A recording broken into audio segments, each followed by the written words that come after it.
à tous. Donc nous on a travaillé en fait donc avec Bratislava, Constanta et Banazor et Mykosis. Donc nous on a discuté en fait sur vraiment notre mode de vie qu'on a en tant que jeunes aujourd'hui. Donc qu'est-ce qu'on fait, quelle activité on aime faire. Donc en fait on a fait ça en plusieurs activités. Alors on s'était un petit peu présenté en fait nous-mêmes, c'était avec un jeu de photos.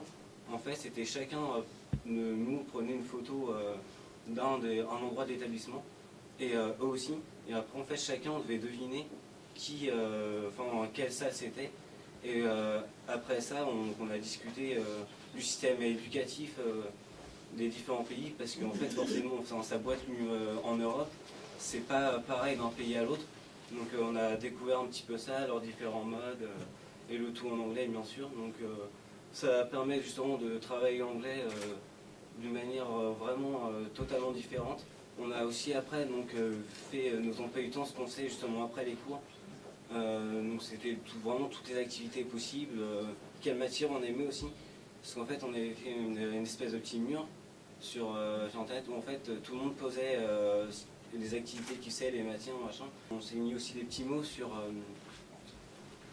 e-twinning pour se dire au revoir, bon courage, sachant que tout ça était agrémenté de sessions de chat entre élèves, justement soit sur le travail qu'on était en train de faire, soit sur autre chose pour le plaisir de discuter en anglais. Et c'est là où justement on se rend compte que l'anglais est vachement important. C'est une langue internationale, c'est la langue qu'on doit parler quand on se déplace à l'étranger.